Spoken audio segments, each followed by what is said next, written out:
We have the minutes from the February meeting. Do we have those? I forget if we had them. Did you send them out? I don't think you did. They were distributed electronically with the meeting announcement. Oh, okay. I could put them up on the screen, but I think it would probably be best to just offer people the opportunity to send me edits if they want. Oh, there they are. Perfect. So you should have had a chance to look at them. I did look at them, but I don't even remember. And I don't know what I did with my glass.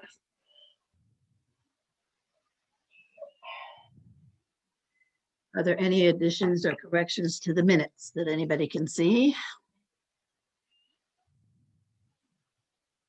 Hearing none, we'll accept them as presented. All right, treasurer's report. Good evening, everybody. So I have the treasurer's report for February 2021. The beginning balance on February 1st was $3,486.85. We had an income of $225, and that was membership due payments, no expenses. So the ending balance on February 28th was $3,711.85. The Beautify San Jose grant cycle 3 for 2020 and 2021. The beginning balance February 1st, 2021 was $4,932.30. We had expenses of the anti-graffiti coating of the murals at the Berryessa Community Center. That was $2,259.95. So the ending balance for the cycle 3 grant is $2,672.35. And just a reminder, we're still taking membership dues. If you want to email me for the address to send them to, we'd be glad to take your $10 for the year. Thank you. All right, thank you. All right, police report. Standing in for Captain Trayer tonight is Lieutenant Mendoza. Good evening. I'm Lieutenant Mendoza. Very nice to meet you all. Some of the notes I got from Captain Trayer regarding the Capital Berryessa area. Here's what's happened since Captain Trayer last met with you folks. Captain Trayer has gone out there personally on Fridays and Saturdays just to check on the climate of the area. We've been able to get graffiti removed from the walls. Also, there's been a large garbage dump in the southeast corner that's been addressed, but there's still work to be done, obviously. Please keep on reporting using your 311 app. We want to try to push to keep that area clean to show our shopping centers there that we value them. Some of the stats that I have since the last meeting, we've had 84 calls for service this last month. That's down from 114 calls previously. Also, officers have increased patrol checks. We've had 19 documented patrol checks a month. They've centered around the area of Penitentiary Creek, along Berryessa up to the foothills. Officers have also conducted about 10 traffic stops, which included the main streets such as Sierra Road, the Quincy area, and along White Road as well. There's also been more calls for service, welfare checks, and vehicle stops at Penitentiary Creek Park. That's due to the great weather we've had and more people coming outdoors. We've had 7 suspicious person calls. So we want to just point out the good work being done by citizens out there and calling in the suspicious activity. Some quick updates. We continue to work on the sideshow issues. We're making some progress, but obviously that's still something we're working on. This weekend, it was a very violent weekend. We had 3 homicides and several other shootings. 2 of them were in the Foothill Division, which includes our area here, and 1 of them was in Western Division. Just please remember, if you see any kind of problem or anything, please call 911. And we ask that you not take anything on yourself. Please call us. That's basically all the notes I got. Thank you. Thank you. Appreciate that. All right. From the Sheriff's Department, Lieutenant Quinones. Good evening, everyone. Before I get started, I just want to say hello to my good friend, Lieutenant Mendoza from San Jose PD. Great guy. Had the pleasure of working several cases with him back in our detective days. So good evening, everyone. Just want to give my update since last. we spoke. This Lieutenant updated- Quinones, this is Ty Greaves. I hate to interrupt. Hi. I need to inform Linda Locke that Mayor Liccardo has a pre-existing conflict. Uh-huh. If he's going to give a presentation to the Citizen of the Year awardee, it needs to be now. Okay. If Lieutenant Quinones would be gracious enough to allow a change in the agenda, it would be up to you, but I just needed you to know that. Let me think about that, sir. No, go ahead. How can he do that? Go right ahead. Is our person here? Yes, in the participant, Okay, in the attendees, I'm sorry, she's there. attendees, okay. All right, well, let Susan start. And at least let the mayor go. You want to give her a little background? I'm sorry to be a stick in the mud. Yeah, really? They're just telling me that, unfortunately, they're telling me I got to be on another call, so my apologies. So Linda, do you normally give the background of the how the award has come about year after year? But we 'Cause were I going to don't- do all that, but let's just just Go go to ahead. the, okay. That's fine. I can wait a minute or two. That's fine. I'm well, happy to. it's more than a minute. Yeah. It'll be more than a minute. So I'm not sure what we should do for Just sure. proceed with the program as planned. I think that'll be fine. And then as long as it starts now, it should be okay. And then, Okay. Yeah. Okay, so Linda, do you want to start?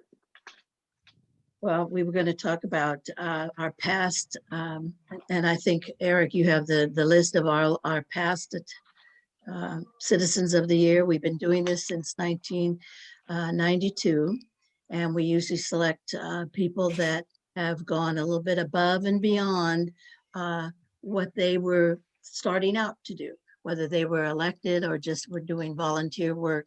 They've always done more than that. They've really contributed to the quality of life in the Berryessa area and beyond, as a matter of fact. So we've got the list up here. Some of them attend our meetings still, and so we appreciate that. And it's nice to see them when they come. It's too bad we can't all be together in the same room so we can talk to each other and shake hands and maybe give a hug even, but it's just something we've been doing because we love Berryessa. Obviously, we all enjoy this area and raised our kids, a lot of us, and so this is just something that's always very special. It's a very special night for us, and we invite all of the dignitaries that we can, because some of these people have been out and about and really have touched a lot of our dignitaries and elected officials, and some of them we don't even know half of what they've done. I think of Ron Appleby 2 years ago. His list was so long and we had no idea. We've been working with Ron all this time, but he does all these extra things that we didn't know about, but we found out because his wife told us. So we just appreciate everything that was going on and what was happening with these people and how they really contribute to the quality of life here. So we'll go ahead and Susan, you can go ahead and talk about Okay. person. So, hi, everyone. So this year, I'm gonna read off the bio. It's a very short bio. So for this year's Citizen of the Year. So this year's Citizen of the Year has been a resident of the Berryessa area for nearly 50 years. They first moved to Santa Clara Valley after graduating from San Francisco State University in 1972 with a degree in music and Spanish, also earning a California secondary teaching credential from San Francisco State University, as well as a master's degree in administration credential from San Jose State University. A lifelong educator with a 28-year teaching career in the Cupertino School District before moving to Sunnyvale School District as a Spanish teacher resource specialist at Sunnyvale High School. Then moved to the Eastside Union High School District in San Jose, where they taught for 26 years in the classroom. Beyond the classroom, they have served as a literacy coach, department head, ELL summer school assessment coordinator, and on the district team who assisted in yearly compliance reviews in the Office of Civil Rights District Assessment Team. One of the his educational colleagues stated that our Citizen of the Year has coached and mentored hundreds of school site administrators, a person who is principled, kind, caring, insightful, and a strong advocate for education. They care deeply about the education and academic success of children. It is one of the reasons they dedicate so much of their time coaching and mentoring these professionals. Our Citizen of the Year was promoted to the position of Villa Principal at Independence High School in 2001, where they were part of the management staff that supervised 4,200 students and over 270 staff members. Their success as a Villa Principal landed an appointment to the principalship at Silver Creek High School, where they were once quoted as saying, "My years as principal Silver Creek High School were the best years of my professional career." Retiring from the Eastside Union High School District in 2011, upon retirement, they were recruited by San Jose State University, the National Hispanic University in Santa Clara County of Education, to train, supervise, and coach new teachers and newly appointed principals. As this person's professional career was blossoming, they were also very active in the local community, a longtime member of the Berryessa Citizens Advisory Council, active at St. Victor's Parish as a lector and Eucharistic minister. They can be found most Sundays reciting Sunday reading at St. Victor's, a volunteer teacher at the Northside Community Center, and has served as president of the Filipino American Movement in Education and on the board of California Association of Filipino Educators. As an advocate for educators of color, has served as the president of the Silicon Valley Filipino American Movement in Education. The group influenced the Eastside Union School District in the recruitment of teachers from the Philippines to mirror the student population in the district in content areas of math, science, and special education. Our Citizen of the Year has been the recipient of many state, city, and local awards. Among the most noted are the San Jose Local Hero Award by State Assemblyman Bob Wykowski, and again by State Assemblyman Kansan Chu, the Kalayan Hero Recognition by the Philippine Consul General, and the Distinguished Women's Award by the Ivy Rose Community Foundation, and members of the Eta Rho Omega chapter of Alpha Kappa Alpha sorority.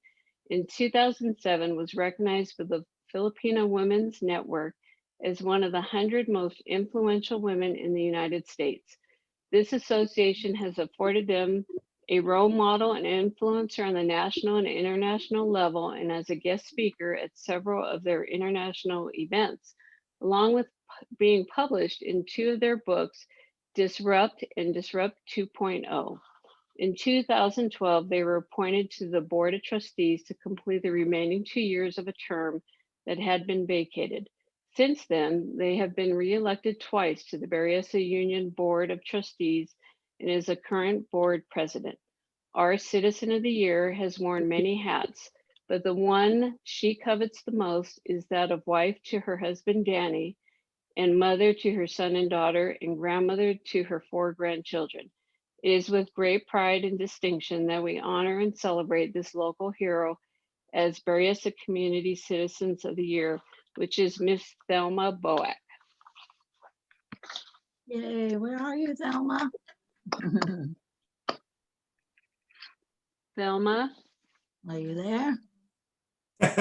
I hope she got to hear some of that. Uh-oh, She's- I know, it was long.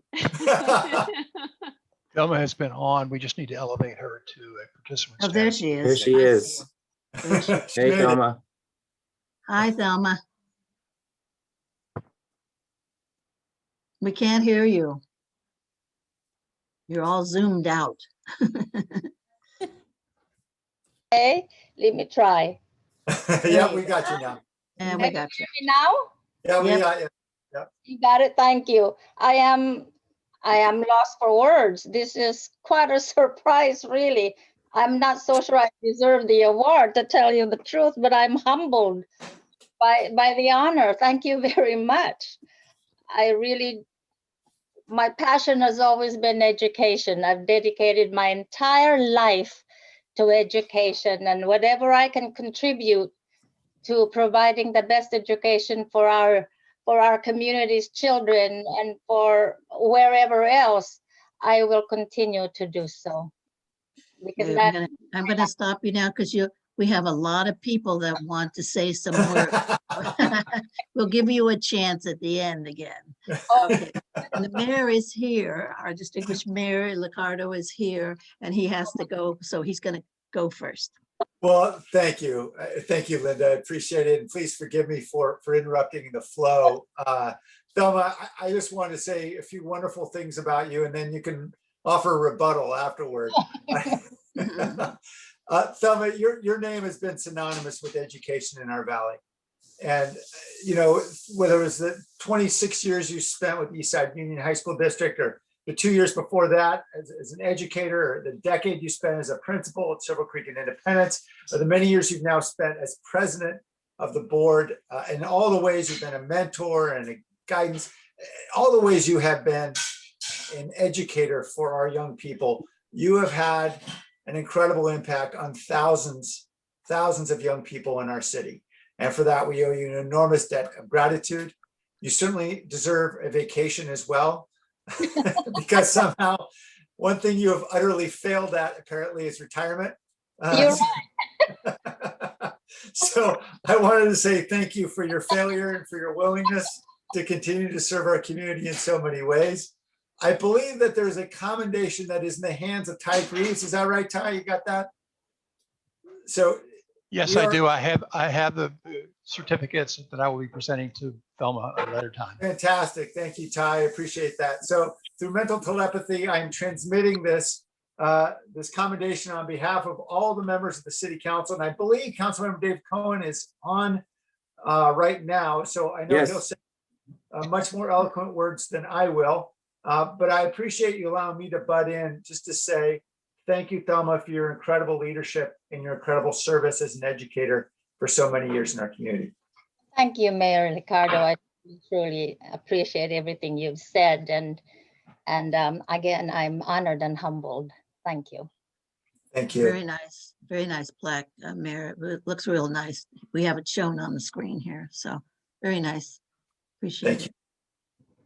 Well, I think we'll go ahead and let everybody else speak, and then we'll get back to the sheriff, and then we'll do our ethnic presentation after that. So the next one up would be our Senator, Bob Wojciechowski. Well, thank you, Linda. And Thelma, congratulations for, I guess this is the 30th presentation of the Citizen of the Year for Berryessa. So it's quite an honor. You know, when you start teaching at the age of 5, I guess, you know, 4 decades adds up pretty quickly. It passes. You know, Sam was right when he talked about, you know, all the impact that you've had, whether you were at Independence High School and you were empowering those kids in the classroom. You know, you encourage the kids back in Independence to be lifelong learners, like, and so many of them are. At Eastside, you took the task.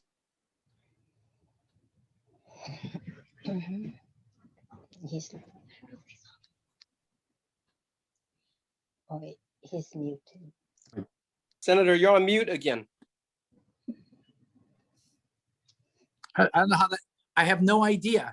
I was just saying, Thelma, how fantastic it was when they recruited you to go to Eastside Union School District. You reached out to the students that were underserved and that needed that guidance, that, you know, that Filipina leadership role that they see as in the principal. So all those things are fantastic. And Sam's right, you just don't know how to retire. You're now the president over at Berryessa Union School District, and you're doing the same thing. You're there with the students, you're helping the teachers, you're representing the staff.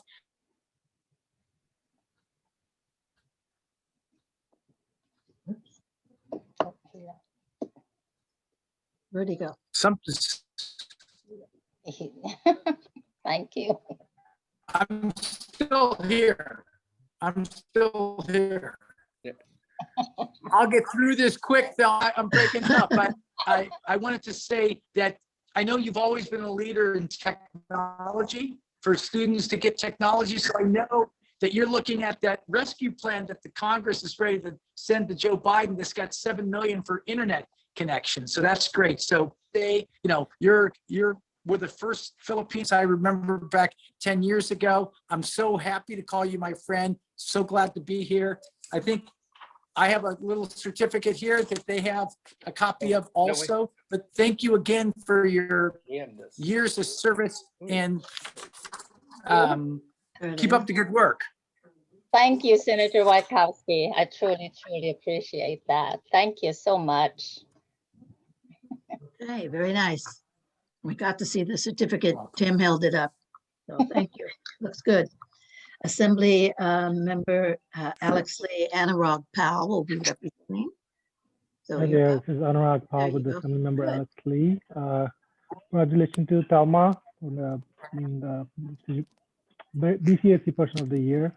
On behalf of Assembly members, sorry he couldn't make it due to meetings in Sacramento, and we just finished a town hall like 30 minutes ago on SB 91.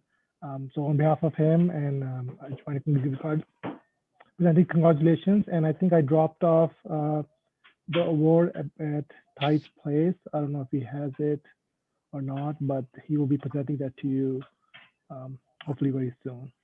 And we look forward to, and some members look forward to working with you, the BCAC, and all the board members and the community member in Barrister community. So thank you for all you have done over the years, and we'll look forward to your guidance to do more in the community, especially after COVID. Thank you, Anurag, and please inform the assemblyman that I'm thankful and very, very grateful. Thank you. Thank you, Anurag. Next is our Santa Clara County Supervisor, our new member, Otto Lee is here. You're on, sir. Thank you, Linda. Can you hear me okay? Yes.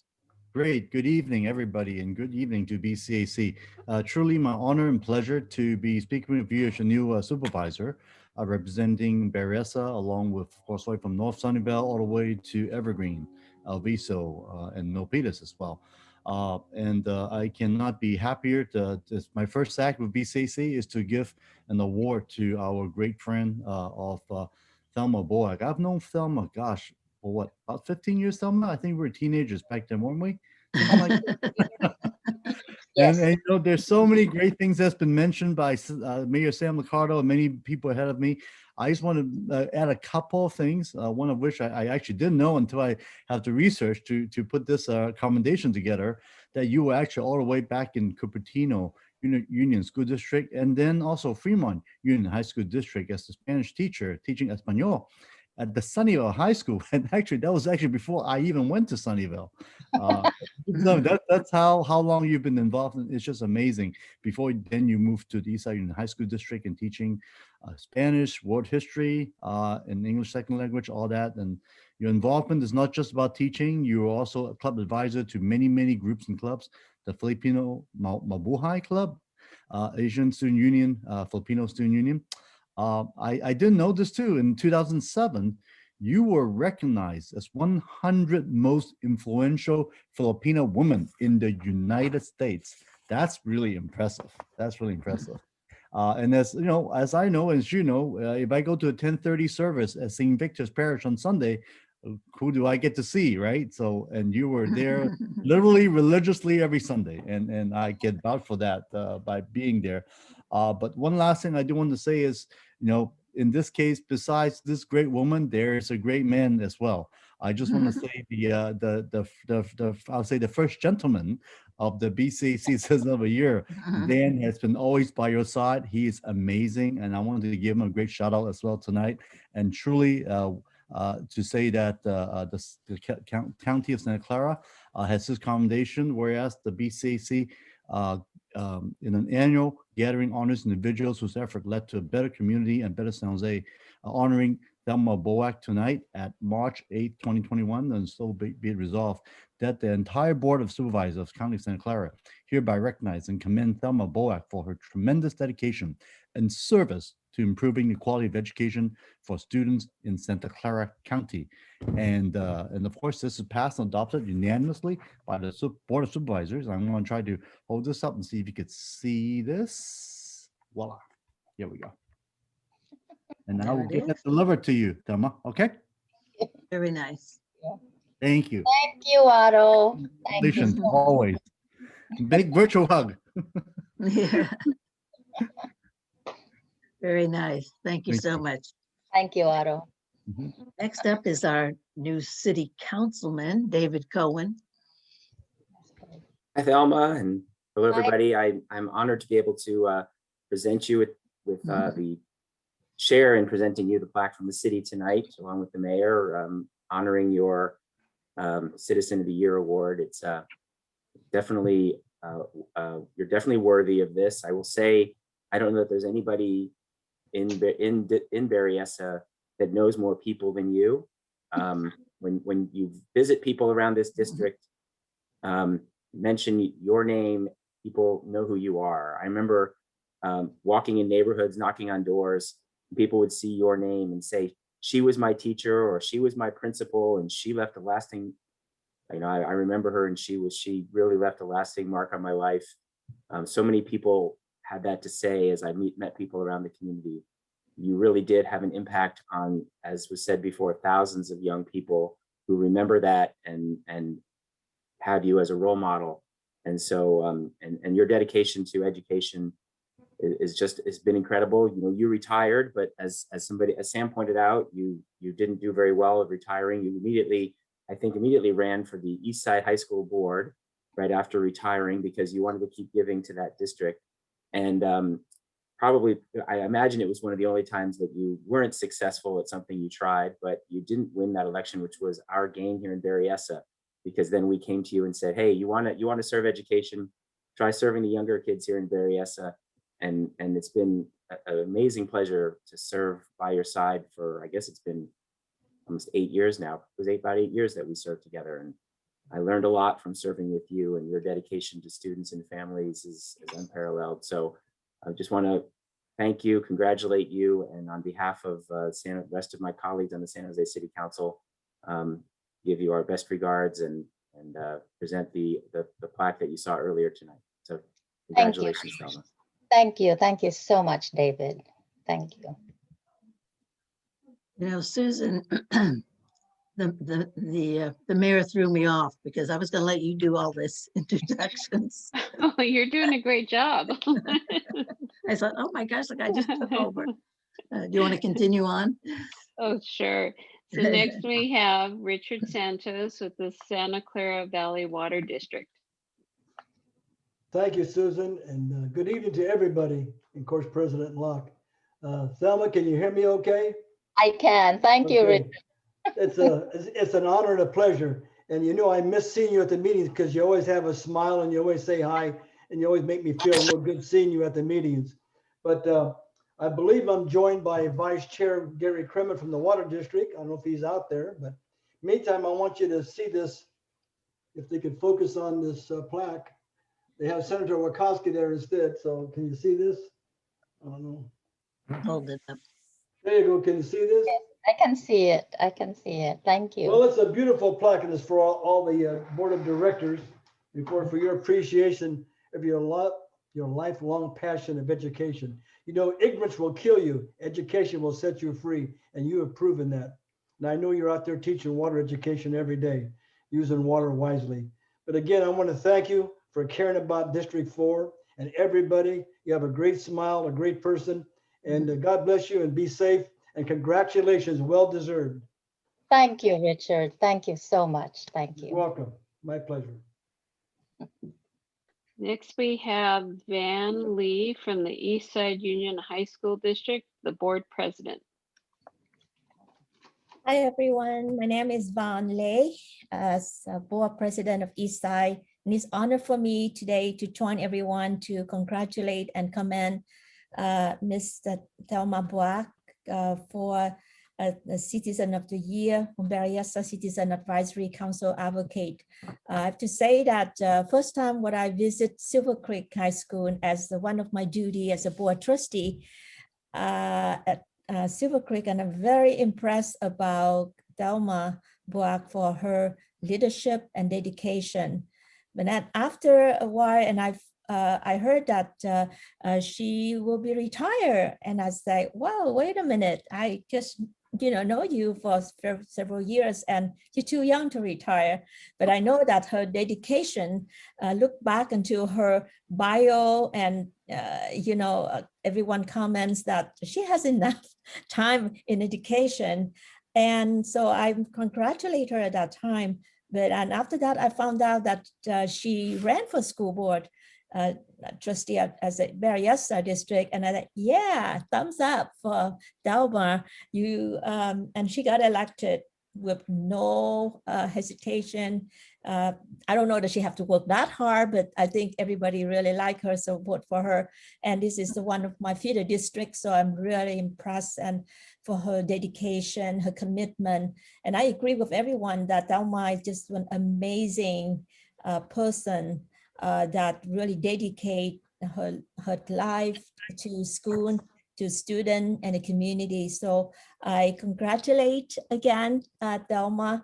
I don't know that you already had many plaques from our East Side district or not, but if not, I could provide you one from a president of East Side, and we miss you. We really miss you. And I know that we have a lot of people who would like to congratulate you, so I don't take that much time, but really want to see you as a board trustee in feeder district. And now we can continue to work together to support our students. Thank you. Thank you, Van. Thank you so much. And next we have the Berryessa Union School District Superintendent, Dr. Roxanne Fuentes. Good evening, everyone. It is such an honor to be here today to recognize Board President Thelma Boac. She's been a trustee in Berryessa Union School District School Board since 2012 and currently holds the role of Board President. She's always been a vocal advocate for children throughout her career, as many of you have heard, and works relentlessly to problem solve on behalf of Berryessa students and families. Her leadership is highly valued and her friendship even more so. She's a trusted leader, colleague, and a friend in our school district community, even serving as a mentor to our fellow trustees and new teachers and administrators across Santa Clara County. She's beloved mother, grandmother, teacher, principal, and confidant. And as someone else mentioned, also holds the distinction of part of the top 100 influential Filipino women in the United States, which I think is worthy of mentioning again, especially in March, which is Women's History Month. Lots to celebrate with a strong female leader that I love having as a mentor myself. We couldn't think of anyone better but Thelma to be receiving this award tonight. And on behalf of the Berryessa Union School District Board of Trustees and District Administration, and I want to add, our entire board is online tonight. Everyone is here to celebrate you, as well as several of our district administrators. We would like to extend this certificate of appreciation to Thelma, Trustee Thelma Boac, in acknowledgement and recognition for being Berryessa Citizens Advisory Council Citizen of the Year. Congratulations, Thelma. You know how much we care for you and how much we value you. This is just a wonderful memento for all of the years of service you've already put in, and we know what you will continue to do. Thank you. Thank you. Thank you so much, Roxanne. And we have the Berryessa Business Association, Frank Cancia. Do we have Frank here? Yes, we No? do, but he's going to have to be elevated to a participant. Oh, okay.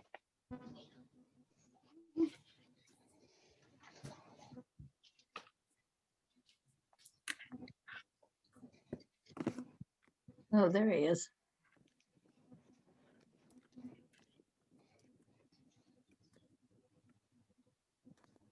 Love the tuxedo, Frank. Well, I guess you can hear me, but yeah, there you go. You got my tuxedo. Well, I guess you can. I won't be able to change it, but anyway, Thelma, I want to congratulate you on receiving your award tonight for Citizen of the Year. And I Thank know you, everyone Frank. everyone has read a lot of your accomplishment, but one of the things I want to say, besides all the excellent accomplishment you have achieved, plus all your volunteering that you have done, some of your volunteering that you do for the community might go unnoticed. So I would like to mention one of those community organizations that I am grateful for your volunteering, and that is the Barrister Art Festival. As you know, the festival could not be successful without volunteers like you, and we could not help the students of the Berryessa Union School District if we did not have volunteers like you to make the festival successful. And for this reason, I would like to congratulate you and thank you for all your volunteering that you do for us, for personally, and for the board of the Berryessa Business Association and the Berryessa Art Festival. Again, congratulations on your award of the Citizen of the Year, and hopefully I can hand it to you, the commendation that we will have for you. So hopefully I see you soon and be able to hand it to you. So thank you again, and for all you do for our community, and congratulations. Thank you so much, Frank. I love to volunteer. I hope we will have our arts and our wine festival and all that stuff that Well, we. I hope we can do it again soon. So hopefully things will get back to normal and we'll be able to help our students again. So I'm just waiting for them to give us the permission to say, yes, go ahead and start again. So, I look forward to that. Thank you so much. no, thank you. Thank you. Greatly appreciate your help. Then next we have FARIPA President Mark Talon.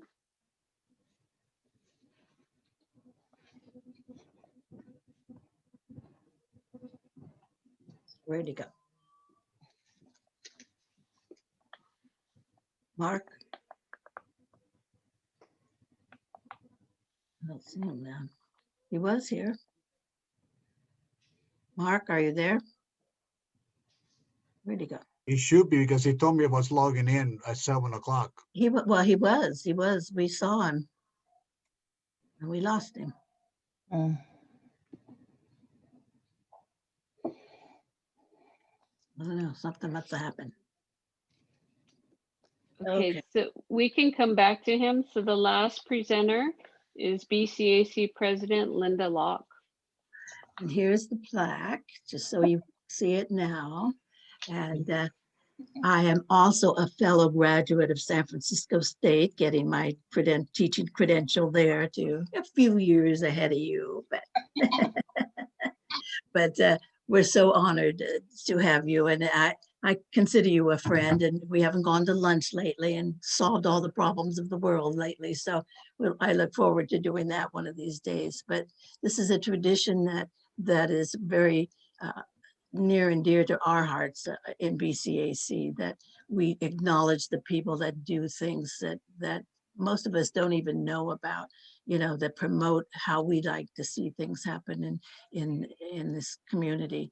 And it's been a good place to raise our kids and our families and brag about.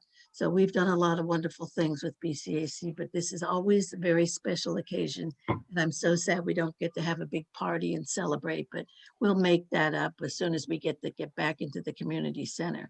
And we had a nice write-up for you that Susan read, so I hope you heard all of that. I don't know if you got to hear that, but and this is being recorded. So your family, if they can't see it tonight, they can go online and they can see all of the wonderful things that people have said about you. Thank you. Then, yeah, and you can speak for a few minutes before we go back to the sheriff. Well, I don't think I'm going to speak for a few minutes. Okay. Or a minute. Yeah, just a few words. I just want to thank you all and to the BCAC.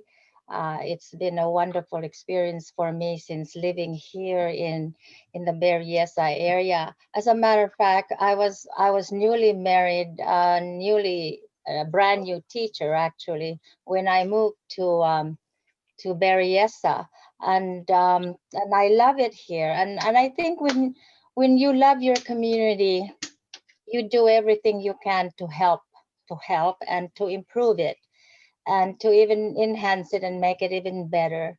And I was just fortunate that I was able to teach at Independence, where many of the kids lived in the Berryessa area. So I had a chance to know them as well. And I'm actually from Pismo Beach, California. Oh. And coming here, when my husband and I, when we first got married, we chose this area because we love the East Foothills, and that's the reason why we're here. And to all of you and to all the friends that I've made, and I am grateful for your friendship, and I am grateful because I am learning a great deal from all of you. It's not just that I'm a teacher, I am a learner, and also I love to learn, as teachers are. They are lifelong learners, and I'm being with all of you and being with the great people here in Berryessa. I have learned so many things, and you've taught me so many things. So to all of you, I thank you so much from the bottom of my heart. Good, thank you.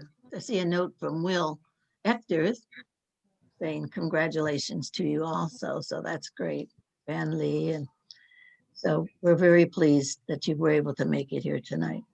I'm going to go back to the sheriff now. Lieutenant Quinones, I know you're trying to do some work, but we're ready for your report. Thank you. My apologies. Yes, I've got a couple of major things going on right now. I got to get out to the scene. My captain is also present, Captain Durr. He's here on the screen as well. I'll give you my pass down, and I'll see if he has anything he'd like to say, and then I'll take some questions before I head out. So my update is going to be from February 8th to today. So for Sierra Road, we had a total of 70 calls for service. That means that's everything from patrol checks to actual calls. When I break that down, we ended up with about 38 patrol checks done last month. I actually did a couple myself in an unmarked car, and I can tell you that they are up there. They are on the turns. They are all the way up at the top, all the way to Felter. I spent some time up there just kicking people off the road, getting them back down. We did have a couple of accidents up there. We had a recovered stolen vehicle. We had a few car stops, some 911 calls. We did have a domestic violence that took place up there. And 2 weeks ago, we actually had an attempted murder that took place up by Felter Road, where a firearm was used.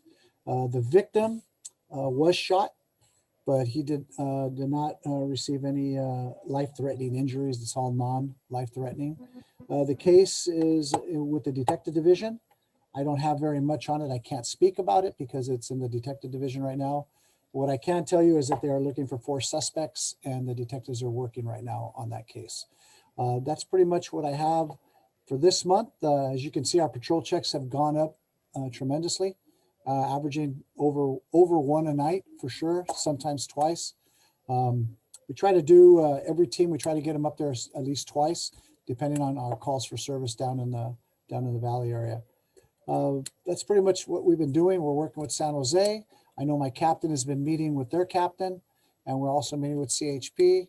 We're going to start getting ready for the holidays, even though there's some time away. We have to prep to get ready for this big 4th of July, which always is a big headache, and we try to make sure we can get that taken care of before it gets out of control. So that's pretty much what I have. Is there any questions before I go? Yes, there's one question from Catherine Cummings on Sure. February the 21st at 3:30 a.m.-ish. The shooting that occurred up on Upper Sierra Road has suspects been found and arrested. Is the victim okay? Kathy Cummings. Yeah, the victim has non-life-threatening injuries. He was shot, but it's non-life-threatening. Suspects, I don't have any info on all our suspects. I know I checked the notes for the detective, and they have not indicated if anyone has been taken into custody yet. Thank you. Anyone else? Questions? All right. Well, we appreciate you being here tonight. Before I go, Captain Durr, is there anything you'd like to say, sir? No, thank you all. We appreciate you. Congratulations, Thelma, on your retirement, and happy International Women's Day to everybody. Thank you so much. Yeah, Okay. congratulations on behalf of everyone here at the Sheriff's Office, and to everyone. We'll see you all next month with another report. And again, Great. it's good to see my good friend Chewy. So take care, everyone. Good night. Great. Thank you. Good night. Now we will go on to, I don't know if Vernon Hayashida, is he here? Do we know? Vernon Hayashida. Linda, I've been looking on the participants and attendees list, and I cannot find him. Can't find him. I sent him a reminder. If you would like, we could shift the order and I could go first. And I don't know, something may have come up in Vernon's schedule. Don't know. Yeah. Okay. Well, we'll go ahead and our ethnic presentation was or is going to be the Japanese heritage. And this is something that we've been doing for a long time also. It's nice to know, and sometimes we've repeated a couple things, but it's nice to know who and what is being contributed to our Berryessa area.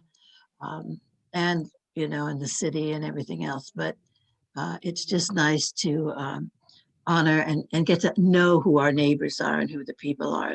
When I moved down here, it was all truck farms and orchard. And my dad said, how did you ever find this house? You know, with all these other things going on. So, so I've been here since the 60s. So this is just so nice to know how it evolved and all the things that are going on. So Ty has put together a slideshow for you. It's really nice and kind of highlights everything that we've been talking about. We tied the Japanese in with the wall mural on the various walls outside, because that's speaking to the orchards and the truck farms, and that was Japanese, almost all Japanese in this area. So Ty, take it away. Thank you, Linda. I'm going to put something in front of my presentation. And this, I'm assuming everyone can see this. Not yet. There. Oh, there we go. Okay. Oh, there it is. Yeah. Linda mentioned the fact that this year we are completing the restoration of the mural that graces the front entrance of the Berryessa Community Center. That's been completed and the anti-graffiti coating applied. And this is the Valley of the Heart's Delight plaque that we are purchasing and will be installing in about a month and a half. And it talks to exactly what Linda shared, that we are a community whose past is rooted in the bounty of apricot and plums, the canneries, and that the Japanese American community was front and center in making that all happen. And so I just wanted you to see the plaque that we're going to be putting up. Actual measurements are 24 by 18 inches. So I'll take that down.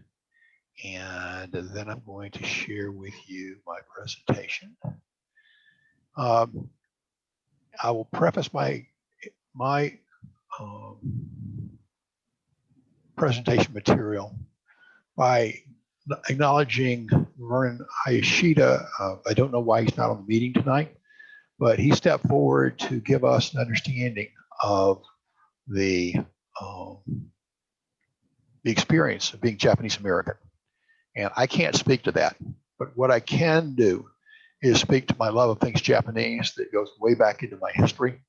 So I put this presentation together to give you kind of an insight of why I find things Japanese truly intriguing, and they're such a part of where we are. I'm going to look at their ethos, their art and architecture, crafts, ritual, dance, music, food, the culture, and how it's woven into the fabric of who we are in California, and where to experience Japan nearby. What you see in the photograph is a bamboo forest in Japan. It's truly breathtaking. So let me start by talking about what I'm calling the Japanese ethos.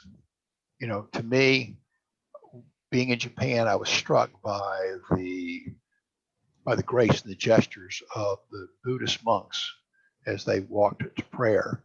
and the Shinto temples and their great tradition and ritual of connection to the ancient roots that make up this very, very ancient culture called Japan. It's truly a striking place to be. And I think the religious content of these two very powerful influences go a long way to explaining this wonderful characteristic of Japan. If you go to Japan, you'll find that they are keenly interested in the harmony with the universe, with the one, with nature. So you go into their gardens, and your eye is just caught by the beauty and the serenity of what you see around you, with water and stone and tree and flower. And you think how wonderful and natural and lovely. But if you really begin to look more deeply, you see the hand of man. Every stone, the shape of every branch has been carefully crafted to give you that wonderful, extraordinary sense of peace and grace. And it's a wonderful combination. It's hard to put into words, but when you actually go and see, you begin to realize how the hand of man, this Japanese sensibility, is applied to nature and graces it even more. They're a culture that is modest, courteous, clean, conformity. These are all strong aspects of the Japanese culture. When I was there on one occasion, I was walking the streets early in the morning, and there was an old woman with cane hobbling down the street, and she stopped and bent down to pick up what was approximately a half-inch piece of paper on the pavement. It was not a piece of paper, it was adhesive. It was stuck to the pavement of the sidewalk. So she carefully scraped it up with her fingernail and then hobbled to the corner where the trash can was, and she dropped it in the trash can. That is the nature of what you will find in Japan. It's just immaculate. And this idea of courtesy and respect. During the crowded commute hours, I found out on my most recent trip, they have pink commute cars that are reserved only for women, so that they are not, they feel safe. And I thought, what a marvelous, interesting, and lovely thing. Japanese art and architecture. Clearly, the thing that dominates our understanding of graphic art from Japan is the block print. There are thousands and thousands of them that grace museums and artwork around the world. This is one of the wave. And then you have this beautiful tradition of Japanese architecture. These tories, these red structures that you see in the picture, they are meant to be a demarcation line between the divine and the common. That you cross underneath the torii to find yourself in a space of religion, space of divinity. And the Shinto temple that you see there. And I didn't put it in here because I didn't have room, but there are amazing skyscrapers in downtown Tokyo. It's the same creative eye, but applied differently, this time to stone and metal rather than to wood. Just an extraordinary experience to be in Japan and be those torii gates that you see there are in Fukushima. So it's a beautiful place, 10,000 of them. Japanese crafts. I love the calligraphy of Japanese and Chinese scroll work.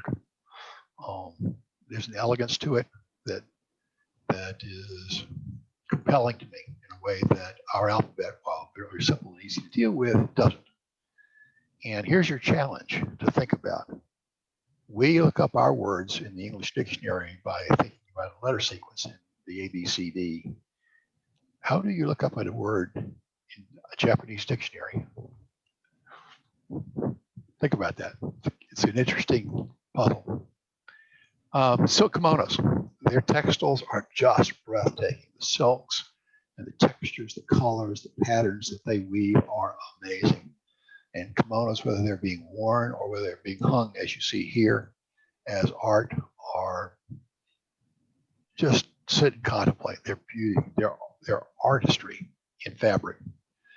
And then my eye is drawn to things that are straightforward, elegant in their simplicity, functional, but with style. And so here's an example of Japanese tableware, which is a very, very simple, very subdued way of looking at the world. They're crafts. They make some of the most amazing handmade papers. Oh, breathtaking in their beauty. And I put this one up because you have the origami as well. They're delicate folding of paper into forms that beguile the eye. You'll find Japanese cutlery is extraordinarily well respected around the world. It's wicked sharp. Whoa. And there's something that you pass down as an heirloom. They are just magnificent, crafted instruments. And when you buy one, they wrap it with such elegance and so carefully so that you take it away. They don't just throw it in the bag and say, here you go. There are interior design elements with soji screens and tatami mats. Again, appeals to my taste for simplicity. I love the wood hues. In this particular instance, it looks out on a garden, which is lovely. Their ritual. There is this zen of attending a Japanese tea ceremony where as they kneel over tatami mats and they go through this ritual of mixing the green tea with the bamboo whisk that you see there. And the elegant placement of the hand is just so, and every motion is choreographed while they wear the beautiful kimonos.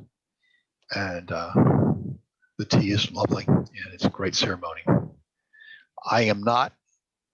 Don't have the eye or the ear for the high arts performance in Japan, whether it be kabuki, no, or the bunraku.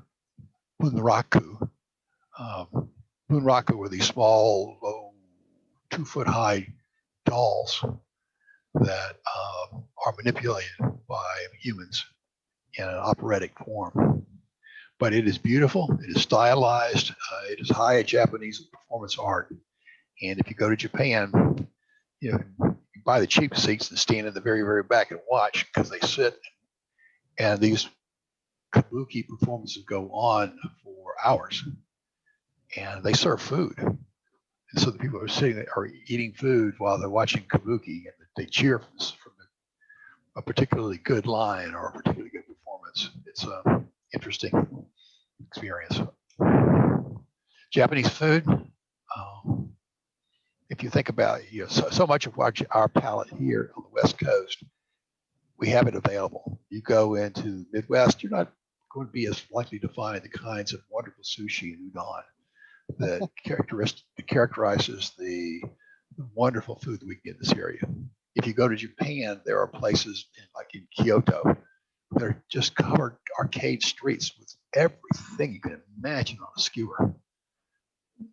It's just, they'll put anything on a skewer, I swear. And you just buy a few and you got a meal on the go.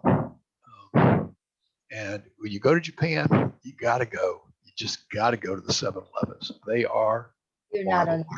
I shut the video. I'm just listening. Okay. But for instance, they have the rice with seaweed coating. But the way they wrap it, when you unwrap it, the seaweed makes its first contact with the rice. So the seaweed is still crisp. And that's very different from just wrapping the rice and the seaweed and then wrapping that, because you get soggy seaweed. And then this is a picture at the bottom of 3 of the archways that have been restored at the community center. These are, of course, faux arches. There's no arches, it's a flat wall. And yet the 3-dimensional effect pulls you into a past of blossoming fruit trees and the notion of harvest and canneries and drying sheds and all the things that are our history. And the Japanese community, Japanese American community was making that happen. They were not just the truck farmers, but they became truck farm owners. And they were harvesting the bounty, not just here in Berryessa, but up and down the west coast of America. And the Japanese Americans have moved beyond that, however, in the intervening years when they came over and were focused in agricultural pursuits.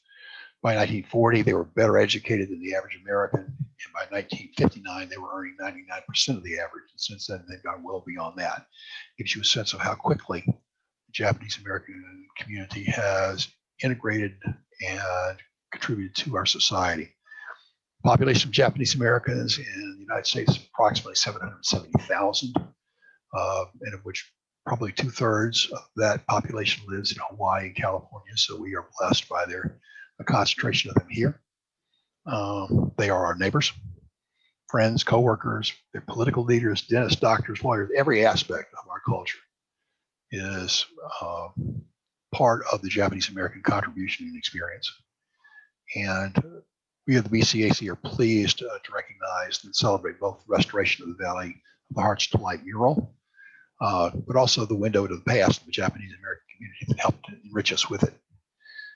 So if you want to know more about experiencing Japan nearby, Japantown in San Jose is one of the few Japantowns that's on its original site. And as we begin to open up, you'll find restaurants and cultural activities and museums and the like. It's a great place to go for an afternoon and enjoy. I particularly like Hakone Gardens in Saratoga. It's elegant grounds for enjoyment or events. And when they get back into full operation, I hope they'll be able to resume their reservation tea ceremony on Saturday mornings.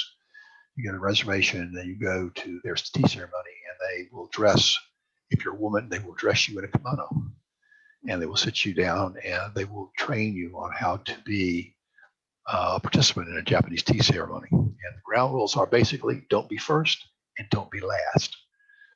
Be anyone in between, because the person at the front and the person at the back have particular duties that they have to perform to complete the tea ritual. But it's a delightful experience. And then, of course, the Japanese American Museum in San Jose is another place to go and really get a sense of more of the history and the culture and experience of Japanese Americans. And that's what I wanted to share with you.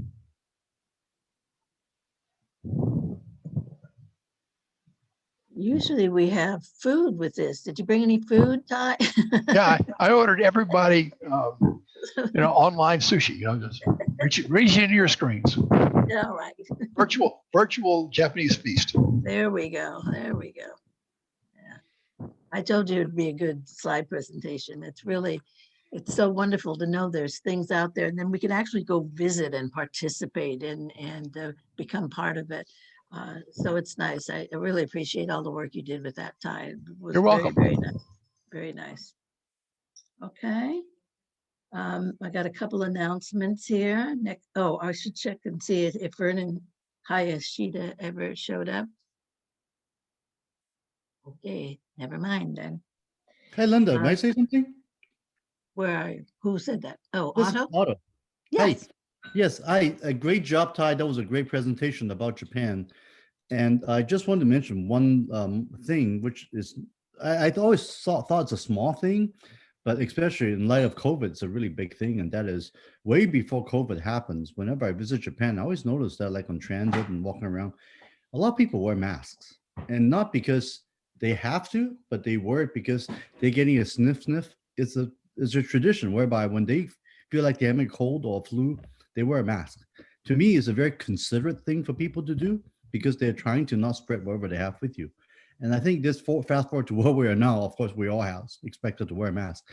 And to not really see masks as something to restrict our freedom, it really is a considerate thing to help us to help others from spreading something that's bad, right? So I think it's so amazing that the Japanese culture being considerate, polite, they do that. And I think there's one reason why we need to continue to wear masks, especially in the middle of COVID. Thank you. Thank you. That's Linda, if wonderful. I may interrupt quickly, I just got a phone call from Vernon Hayashida. He is okay. on, but he can't seem to get attention. I've been looking at the participants and attendees list, and I can't find him. I'm hopeful that we There's can a bring him. Venon, Venon. Is that him? Could be. Yeah. Eric, could you see if you could elevate Venon to a participant?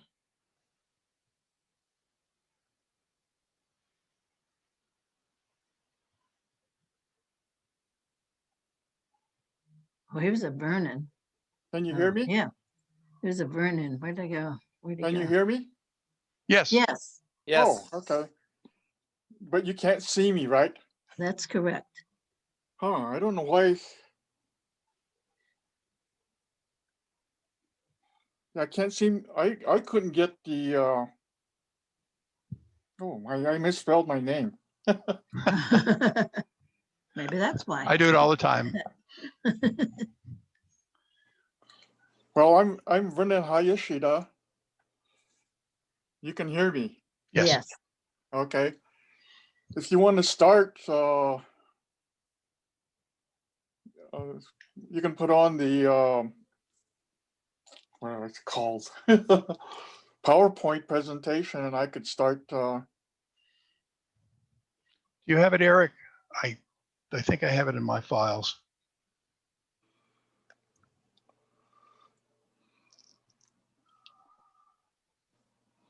Everyone, I apologize for the stumble here. Let me see if we can get this up.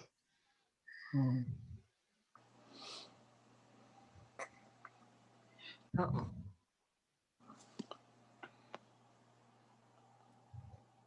Here I have it, Eric. I'm opening it up now. I'll share my Okay. screen. Hang on just a second.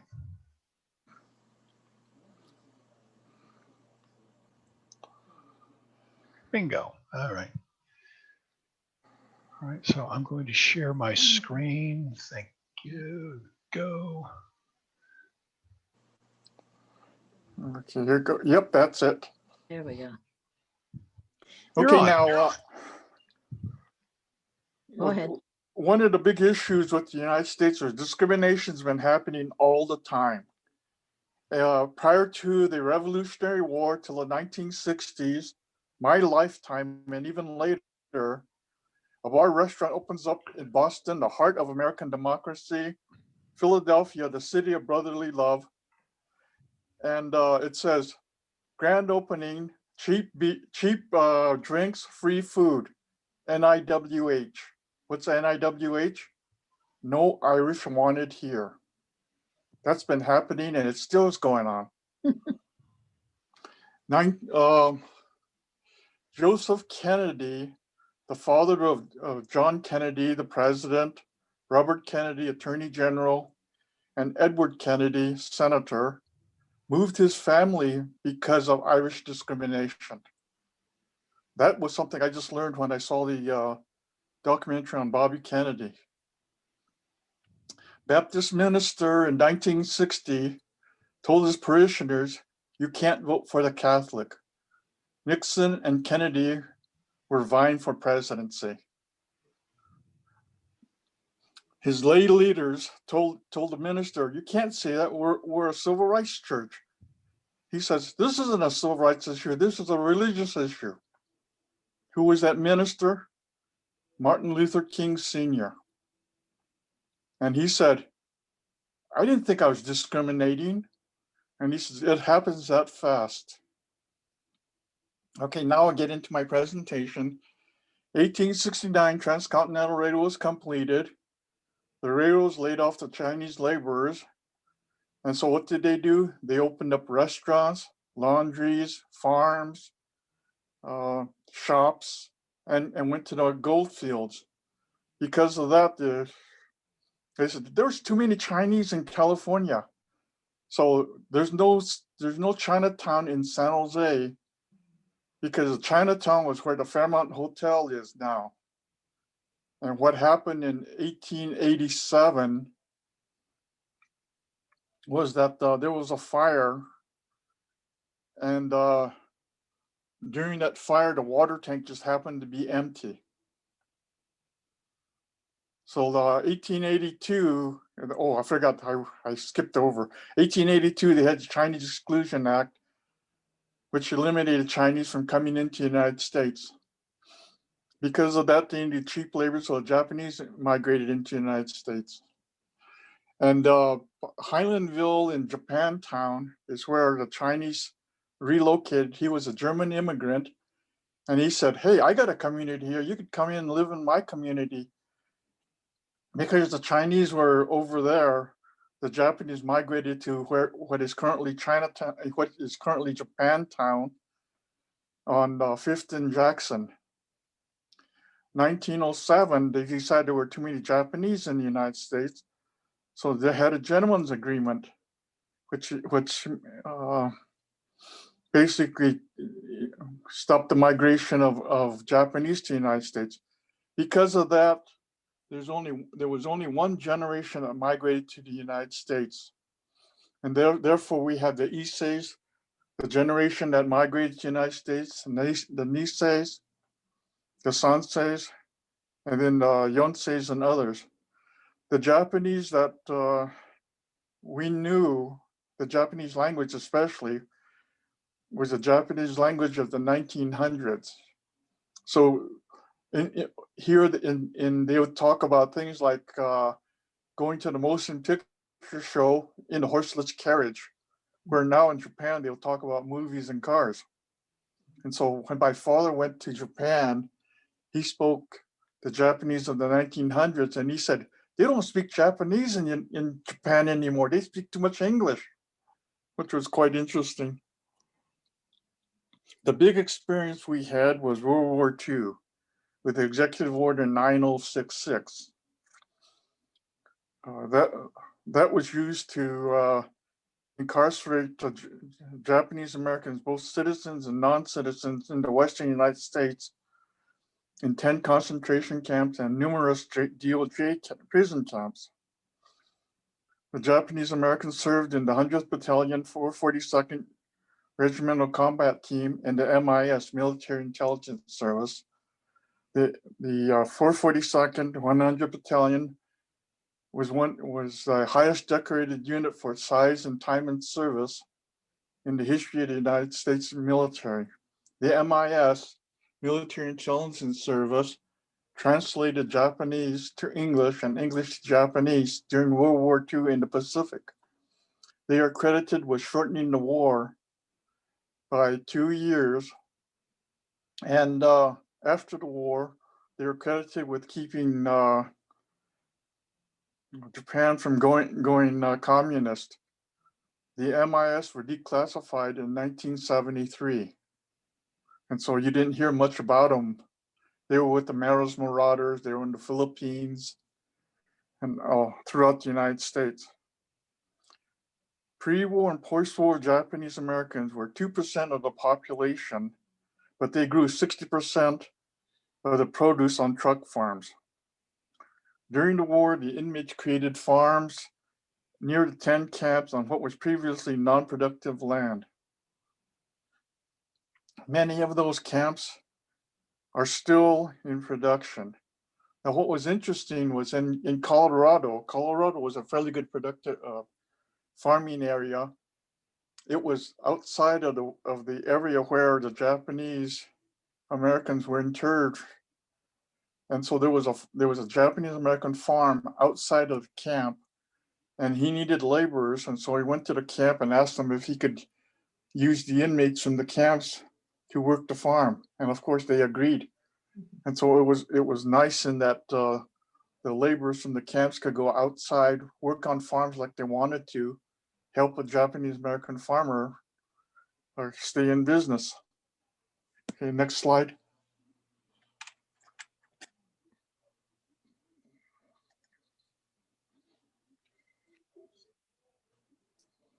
Who's doing the slide? Hang on, I'm trying to get it, Vernon.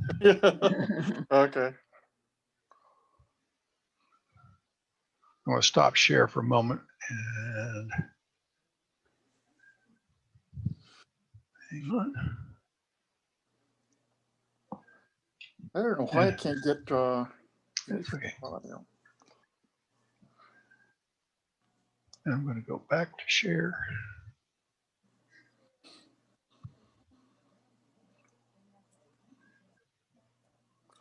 Okay. I'm going to leave it in this format because I can Yeah, that's page good. down. Go ahead. Okay, so San Jose, Japantown, and many other family farms and things are still in existence today because non-Japanese people in the United States saw the many wrongs against Asians. Prior to 1953, Asian non-US citizens could not own property and often could not even rent farmland. This included the Chinese as well as the Japanese. Asian immigrants could not be naturalized US citizens until 1953. One interesting story here is my mom was one of the first Japanese Americans born in the United States in her community. And when she turned of age, a lot of the farmland and things became part of under her name. And so it was interesting because in the late 40s, we'd drive along and visit all these people that we barely knew as family friends and things. My mom would be signing papers. And so I went and looked and says, why are you signing all these papers?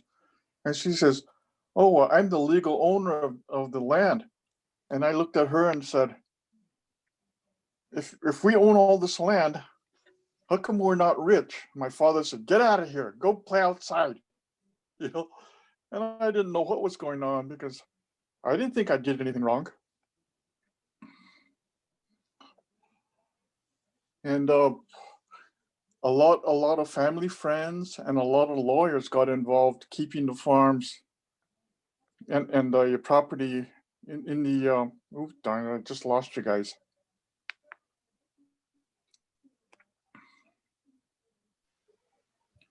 We're here.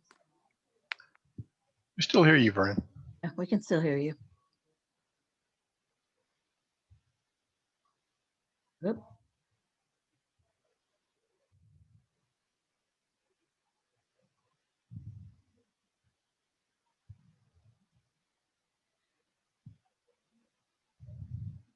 I've lost him.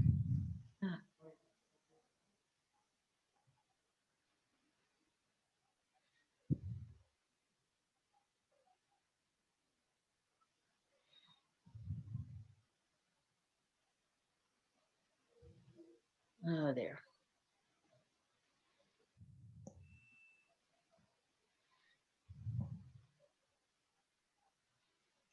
Hello, Vern. Where did you go? You might have to sign in again, maybe.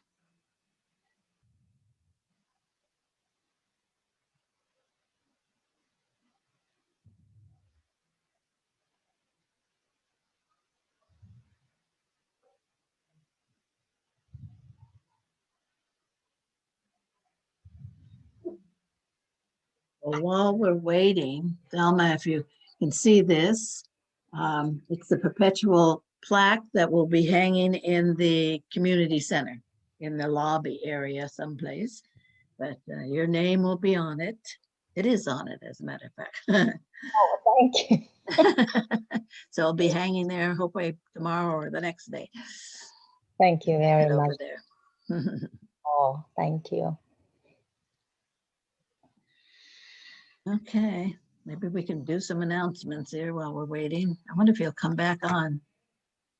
Our next general membership meeting is April 12th. It'll be via Zoom again.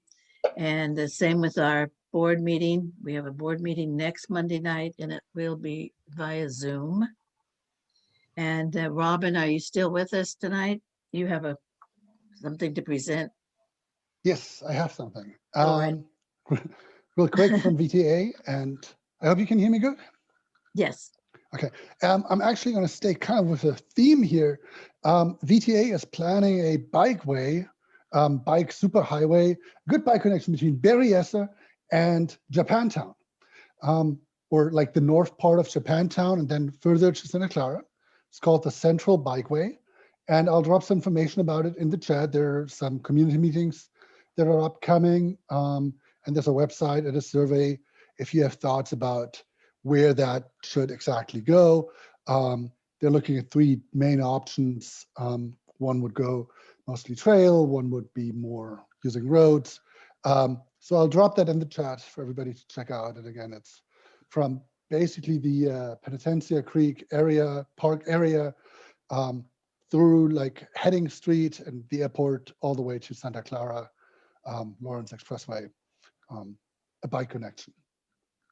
Oh, that'll be Thanks. great. Sita, you will like that, huh?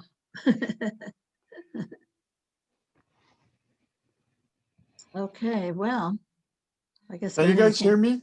Yes, oh, good, okay. Yep, Somehow I lost you guys. I'm back no, on. we're waiting for you. Okay. So it was interesting because Japantown and a lot of family farms are kept because family, friends, lawyers, and things got involved and created what do I want to say?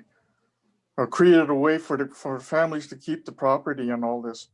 So one of the things that happened was the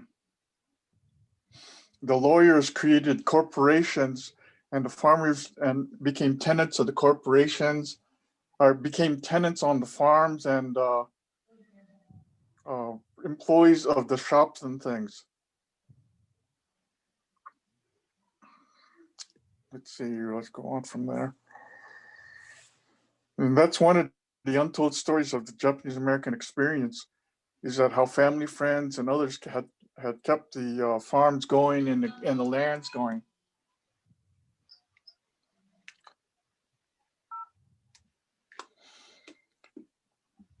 Oh, in the 70s, the college students got involved in with civil rights movements and worked to change the world. They did such things as, excuse me. They did such things as helped create the Senior Citizen Center in Japantown, the UIKai, and a whole bunch of other things. They were part of the museum. They're part of the churches. They're part of the community. They've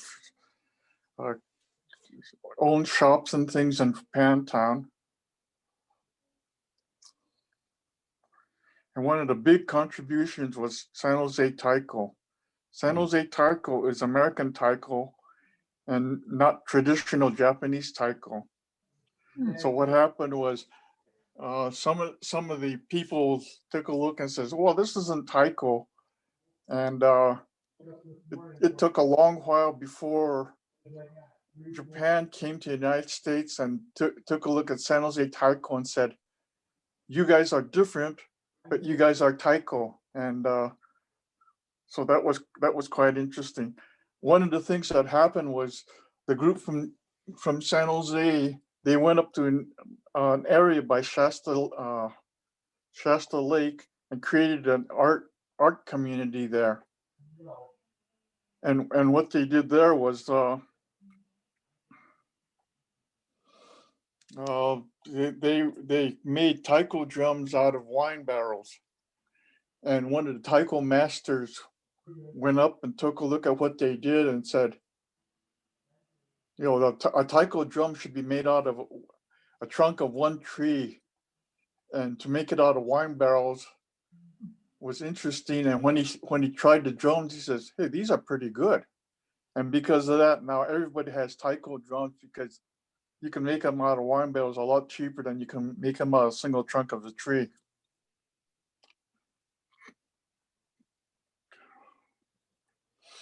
Okay, one of the big things was that education.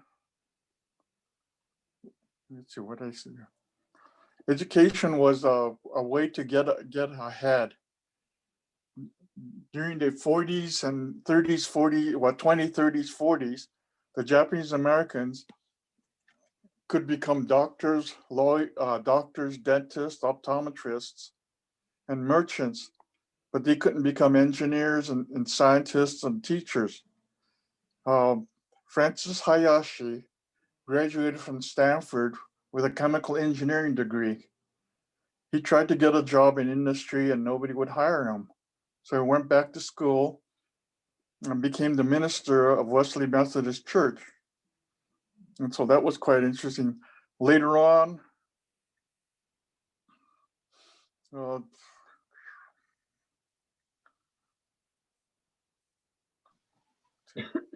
let's see, where am I?